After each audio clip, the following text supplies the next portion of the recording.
자, 예수 그리스도의 그 영원한 선지에 대한 교리는 중요한 겁니다.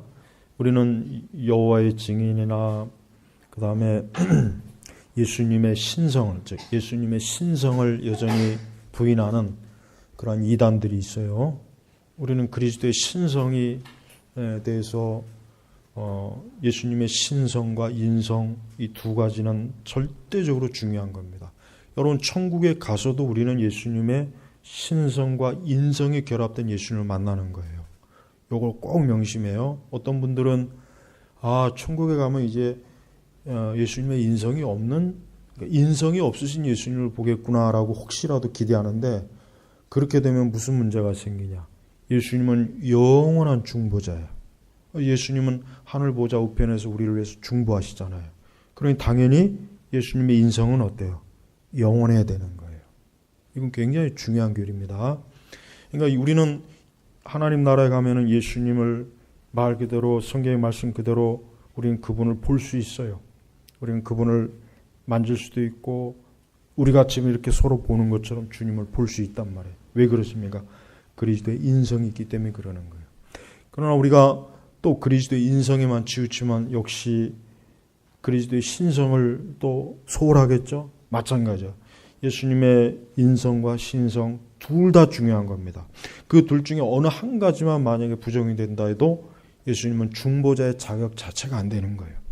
그러니까 우리는 그리스도의 신성과 인성에 대한 교리를 확고하게 붙잡아야지, 자칫하면은 그리스도의 신성만 강조하는, 아니면 또 그리스도의 인성만 강조하는 그러한 오류를 범해요. 그러니까 여호와의 증인은 그리스도의 신성을 부정하잖아요. 그들은 그리스도의 신성을 부인하고 인성만, 예수님 피조물이라는 거 한마디로 얘기하면. 그러니까 초대교회 때부터 예수님의 그 양성, 신성과 인성의 그 중요한 그 교리는 아주 정통교리의 핵심이에요. 핵심. 그러니까 오늘 말씀은 예수님의 신성에 대한 말씀. 뭡니까? 내가 진정으로 너에게 말하는데 아브라함이 태어나기 전부터. 그러니까 유대인들은 뭐래요? 예수님이 아직 나이 50도 안 됐는데 네가 어떻게 아브라함을 아느냐? 너가 어떻게 아브라함을 감히 이름을 들먹이느냐? 그러니까 예수님은 뭐예요? 그냥 한 인간으로 본 거예요. 인간으로. 그러니까 예수님께서 정확하게 내가 진정으로, 거듭 말하잖아요. 두 번씩 아브라함이 태어나기 전부터. 이 얘기는 뭡니까? 결국은 아브라함도 뭡니까? 예수님은 아브라함이 태어나기 전부터라는 것은, 이 말은 더 쉽게 이해하면 창세 전부터 그분은 먼저 계셨던 분이에요. 그러니까 유대인들에게 있어서 아브라함은 말 그대로 어떻게 보면 아브라함 하면 벌써 유대인들은 모세 다음으로 어떻게 보면 굉장히 감히 그 이름도 부를 수 없는 아주 대단한 사람인데, 지금 예수님이 이런 말을 할 때는 이거는 유대인들에게 있어서는 목 잡고 다 뒤로 넘어질 일이에요. 이거는 정말. 이거는 감히 입 밖에도 꺼낼 수가 없는 얘기인데, 아브라함이 태어나 좀 다 있다 하니까 어때요? 그 다음 그들이 돌을 들어 예수님을 치려 했으나. 이 얘기는 뭐예요? 이거는 감히 상상도 할 수 없는 얘기예요. 그러나 과연 상상도 할 수 없는 얘기예요. 아브라함이 장막에 있을 때 누가 찾아왔습니까? 예수님이 찾아왔잖아요. 예수님이 천사들과 함께 찾아왔잖아요. 그래서 예수님이 그 천사와 함께 찾아와서 소돔과 고모라의 그 재앙을 미리 예고했죠. 그러니까 아브라함도 결국 예수님을 주로 믿고 주로 모신 거예요.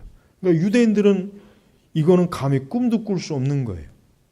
그래서 아브라함같이 우리 민족의 조상, 이스라엘의 아버지인데 너가 어찌 감히 어때요? 태어나기 전부터 있다 그러니 이건 당연히 돌로 이거는 쳐서 죽여야 된다고. 그래서 돌을 치려고 했으나 예수께서 피해 성전 밖으로 나가셨다. 그러니까 여러분, 그 당시 1세기의 유대인들의 유대교가 얼마나 어때요? 빗나간 걸 여러분 알아야 돼요. 빗나간 거예요. 그러니까 메시아 신앙에서 빗나간 거예요. 그러니까 저들이 진짜 참된 유대교를 알았다면 당연히 예수님 메시아인 걸 알아야 되는데, 그 당시 유대교 자체가 벌써 이미 선지자가 없던 그 400년이라고 하는 중간기 때 어때요? 변질이 돼버린 거예요. 변질이. 그러니까 정통 유대인의 신앙, 다윗의 신앙, 선지자들의 신앙, 아브라함의 신앙, 야곱의 신앙, 그 신앙은 없어지고 이제 뭐가 나오죠? 죽은 정통, 율법주의만 잔뜩 끼어드는 거예요. 그러니까 예수님한테 감히 어떻게 감히 아브라함을 예수님에 비교해요? 감히 어떻게? 아브라함은 피조물이고 예수님은 하나님이시잖아요. 어떻게 감히 사람을 하나님과 비교해요? 근데 저들은 오히려 거꾸로 어떻게 감히 아브라함의 이름을 들먹이느냐 하고 거꾸로 오히려 예수님을 어때요? 예수님을 신성모독한 것처럼 돌을 유대인의 방식에 있어서 돌을 들어서 죽이는 방식은 뭐냐면 신성모독의 죄를 졌을 때 돌을 쳐 죽이는 거란 말이에요. 그러니까 굉장히 예수님이 마땅히 심각한 죄로 죽어야 된다고 지금 이들이 여긴 거란 말이에요. 그러나 사실은 예수님 하신 말씀이 맞죠? 그렇죠. 아브라함이 있기 전에 벌써 예수님이 선지하신 영원 전부터 계신 하나님의 아들인데 어디 감히 아브라함이 예수님과 비교할 수 있어요? 그래요. 여러분 우리가 믿는 예수 그리스도는 하나님이시요. 이걸 절대 여러분 잊지 말아야 돼요. 어떻게 보면 우리 시대 기독교는 은연중에 인성에 치우친 기독교인 것 같아요. 내가 볼 때는. 예수님의 신성에 대해서 그렇게 심각하게 자각하지 못하고 예수님을 지극히 편안하고 굉장히 내 정서를 위로해주고 마치 내 옆에서 나를 그저 다독여주는 그 정도 상담자 그 정도밖에 여기지 않는 것 같아요. 그러나 그렇지 않습니다. 예수님은 지극히 높으신 분이에요. 아브라함도 그분에게 무릎을 꿇고 경배했고 모세도 이스라엘의 그 위대한 다윗도 그리스도 앞에 무릎을 꿇었어요. 근데 감히 어떻게 그분에게 이 유대인들이 돌을 치려고 합니까? 여러분 우리가 예수님을 믿을 때 지금과 같이 이렇게 인성에 치우친 시대는 예수님의 신성에 대해서 어때요? 사람들이 기억이 희미해지고 자신의 신앙에서 그리스도께서 얼마나 지극히 높으신 영광스러운 분 그걸 모르는 거예요. 예수님 얼마나 높으시고 지극히 영광스럽고 위대하시고 그분은 감히 정말 우리가 중보자이시니까 우리가 그분의 이름을 부를 수 있지 안 그러면 우리는 예수님의 이름을 부를 수도 없는 우리 같은 존재는 감히 어떻게 우리가 감히 하나님의 아들을 함부로 부를 수 있겠어요? 우리의 중보자가 되어주시니까 우리가 부를 수 있는 거예요. 그러니까 여러분 예수님을 항상 경외하는 마음으로 주의 이름을 부르고 예수님을 사랑하고 예수님을 생각하고 그래야 돼요. 예수님이야말로 마지막 예수님의 심판 때 보면 예수님은 심판해 주러 오세요.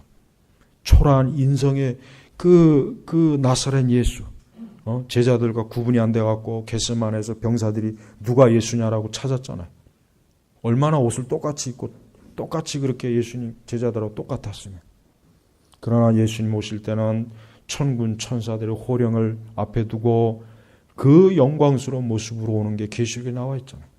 그러니까 여러분 우리가 예수님을 믿을 때 지금과 같이 그저 예수님의 이름을 무슨 마카롱 과자 이름 부르듯이 하는 아주 그 버릇없는 그 잘못된 신앙들.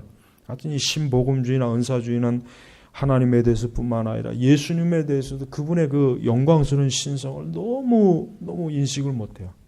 아주 큰 문제. 예수님의 이름이 무슨 애완견 이름인가? 주님의 이름을 부를 때 장난하는 식으로 부르면 안 돼요.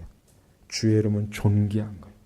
그분의 이름은 감히 우리가 정말 입에 담을 수 없는 우리 같은 죄인들이 그분의 이름을 부르는 것 자체를 영광으로 알아요. 가문의 영광으로 알아요. 내 인생의 영광으로 알아야지. 어떻게 예수님의 이름을 함부로 이렇게 장난하는 식으로 가볍게 내뱉어요. 그러니까 아주 문제예요. 그러니까 주일학교 가르칠 때 절대 그 예수님의 그 영광스럽고 신성한 그분을 아이들한테 강조해야 돼요. 친근한 예수님, 우리의 친구. 그것만 자꾸 가리키니까 은연중에 예수님의 인성만 강조된 아주 삐뚤어진 그건 이단이에요. 이단. 예수님의 신성을 인식하지 못하는 예수님에 대한 것은 그건 이단이나 다를 바 없는 거란 말이에요. 그러니까 우리가 칼케톤 신조 같은 걸 여러분 꼭 읽어서 얼마나 고대 교회들이 예수님의 신성과 인성을 얼마나 중요시했는가 그 신앙 고백에 잘 나오잖아요. 그러니까 우리는 예수님이 지극히 높으신 하나님, 멜기세덱 영원한 대제사장이에요. 아브라함도 그분에게 11조를 드렸어요. 우리가 그분을 지금 예배드리고 그분을 친근하게 대할 수 있는 게 얼마나 영광스럽습니까? 그러니까 앞으로 예수 그리스도를 대할 때 그분이 마땅히 받으셔야 될 만큼의 영광과 존귀함을 돌리는 걸 잊지 말고 그분의 신성에 기대서 여러분의 모든 것들을 주님께 맡기고 여러분의 생명과 영원한 것까지 하나님 되시는 예수 그리스도께 철저하게 맡기고 그분을 의지하며 살아가길 바랍니다. 기도하겠습니다. 아버지 하나님 감사합니다. 우리의 주가 되시고 지극히 높으신 하나님의 아들 예수 그리스도께서 우리를 위해 십자가에서 죽으셔서 우리가 이렇게 감히 하나님 앞에 나올 수 있으니 감사합니다.